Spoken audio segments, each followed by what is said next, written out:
بسا اوقات ایسا ہوتا ہے کہ بندہ مانگتا ہے کہ یا اللہ مجھے گاڑی بھی دے دے، بنگلے بھی دے دے، یہ بھی دے دے، کروڑوں روپے بھی دے دے.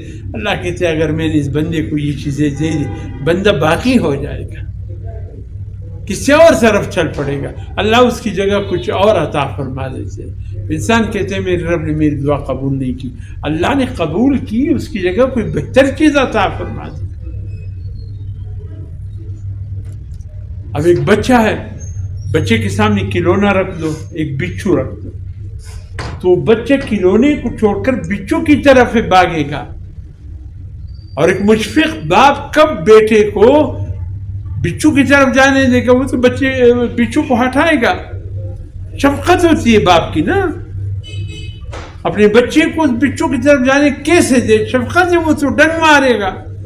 اب بچے دل میں کیا کہتے ہیں؟ میرے باپ نے میری بات نہیں مانی، وہ میں نے بچھو مانگا تھا، باپ نے کھلونا لا کر دیا. تو باپ نے اچھا کیا کہ برا کیا؟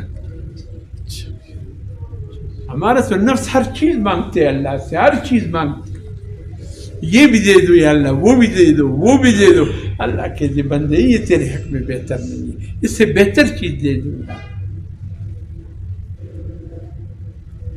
اور کبھی ایسا ہوتا ہے کہ اللہ پاک کو دعا کو آخرت کے لیے ذخیرہ فرما دیتے. اس کے اعمال کی کمزوری ہوتی ہے، اللہ فرماتے اس دعا کو آخرت کے لیے رکھ دو.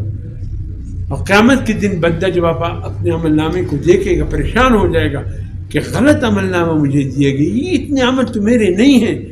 اللہ کی طرف سے اطلاع آئے گی بندے ہے تیرا عمل نامہ، تو نے جتنی دعائیں مانگی ہم نے سب قبول کر لی، لیکن آخرت کے لیے رکھ دیا.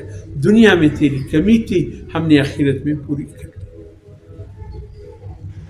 اس لیے دعا میں کنجوسی نہ کرنا. جب بھی وقت میں دعا مانگتے ہیں، فرمایا جب میرا بندہ قرآن کی تلاوت کرتے ہیں، جو مجھ سے دعا مانگے میں دینے والوں سے زیادہ عطا فرماتا ہوں. افطار کے وقت پکوڑے لے آؤ جی، سموسے لے آؤ، شیطان بڑا بدبخت ہے، اس ٹائم ہمارے پکوڑے اور سموسے میں وقت گزار دیتے. اخیر اطلاع جاتی اذان وسو روزہ ماتا کا ہو یہ دعا جو قبولیت کا وقت ہے، وہ شیطان بدبخت نے اڑا دیا ہم سے. سموسوں پکوڑوں کی نظر کر دیا، شربت کی نظر کر دیا. بھئی یہ چیزیں پہلے سے بنا کر رکھو، یہ دعا کا وقت ہے، قبولیت کا وقت ہے، اس ٹائم سے دعائیں مانگو. اس لیے میرے محترم دوستو، جو وقت ہوتا ہے اس کو رائگان جانے مت دیں. حضور سے پوچھ گیا اصل بہترین دعا کون سی ہے؟ فرمایا فرض نماز کے بعد